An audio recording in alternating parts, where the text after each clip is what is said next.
What's going on YouTube? Chris here. I want to bring you all an update today of Bitcoin, Ethereum. We're going to take a deep dive into Link, Digibyte, and Litecoin. So those are the five we're going to be looking at today.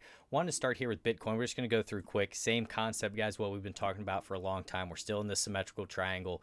The candles are extremely tight. We're just patiently waiting to see which direction we're going to close. Up above this upper trend line or below this lower trend line. We are still trading below our 50 moving average in pink here.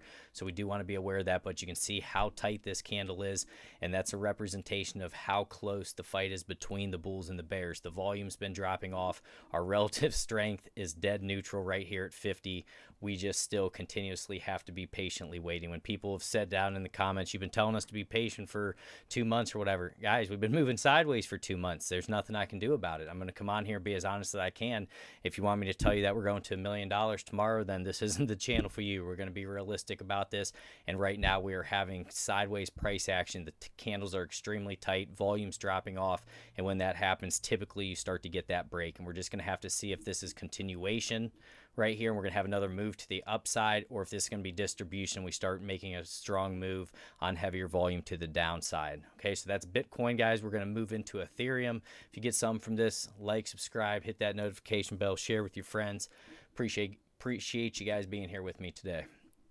So what we're looking at for Ethereum, still trading in this range here, 218 for support up to around 252 resistance. We're still holding our 30 EMA here in purple, as well as our 50 in pink, and then we're up above our 200 as well. So right now we're just patiently waiting to see if we're still going to get that pop to the upside. I'd look for a nice strong candle close on volume up above 252 to see if we can maybe play a gap up to around 288, which would have been the high there. That's what I'd be looking at. Or if we're going to start having candle closes below that 218 right now. So I'd put alerts at 252 and 218. RSI, like I said, very neutral there at 57 as well. We're just patiently waiting to see what Bitcoin's going to do as well. So that's Ethereum. The next one we're going to get into is Link, and this is the one I want to spend some time on. This is what I was trading. So I just exited a position earlier this morning. So basically, guys, I played it from 573 all the way up to 788, and then I was out of it. Because basically what I'm seeing here on the 1-day time frame, look at this massive wick that's up here. It's on extremely high volume. Our RSI is up at 80 right now, so we do need some time to cool down, in my opinion, and that's why I took my profits. Personally, when I see profits staring at me, I'm going to take my profits. I'll let the market cool down. Even if it continued to blast up, guys, I'm not going to be upset about that. You don't go broke taking profits. That's the name of the game right here. But what I've been doing is trading it in on the 4-hour time frame. So I wanted to dig into the 4-hour time frame and show you what I'm looking at here. So number one, this is basically, guys, right up in this area was where I was taking my profit, 788.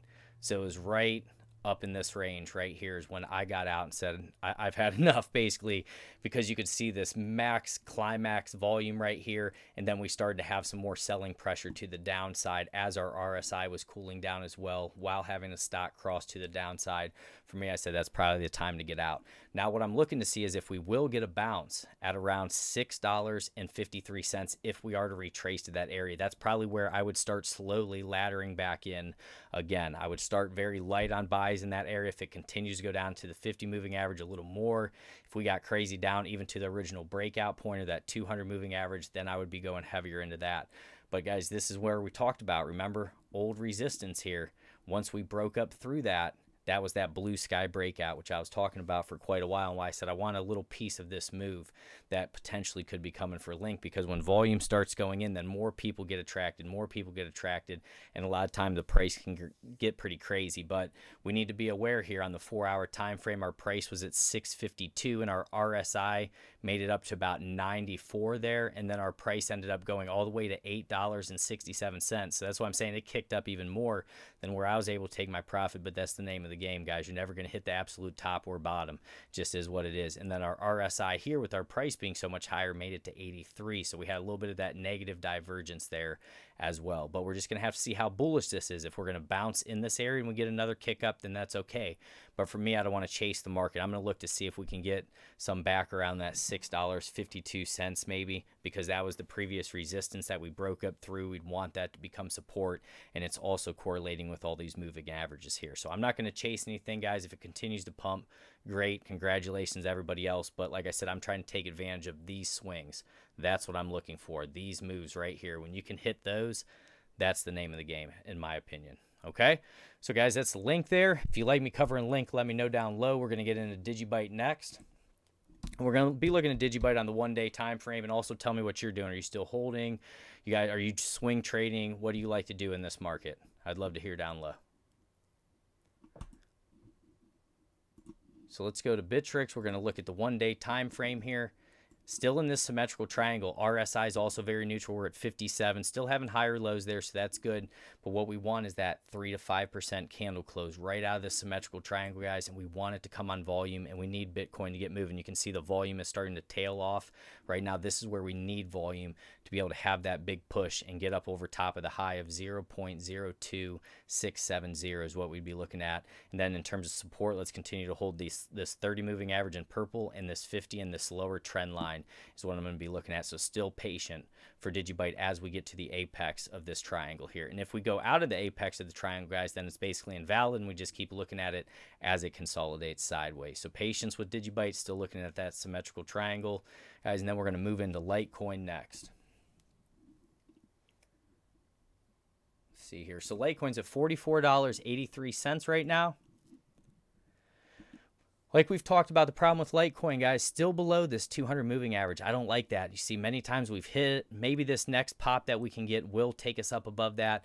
But, you know, even in this area, if Bitcoin can get moving, there's a spot from about $44.82 where we're at now up to about $50 psychologically, and that 200. So that might be a little bit of room to where there could be a play to be made, but it's still tough for Litecoin because it's behind other coins, because it's still below that 200 moving average. So overhead resistance, we need to get over $45.70 and then be up there roughly around $48.17. In terms of support, we're going to be looking to hold $40.86 is going to be the key area for us. If we take a look here on TradingView, we're having a 14 buy, 10 neutral, and a 4 sell. Moving averages 12 buy, 1 neutral, 4 sell, and then our oscillators are pretty neutral here. 0 sell, 9 neutral, and a 2 buy is what we're looking at. So, guys, that's what I want to bring you today. Didn't want to make it too long. God bless each and every one of you. Take care. Let me know what you're doing down low. Appreciate you.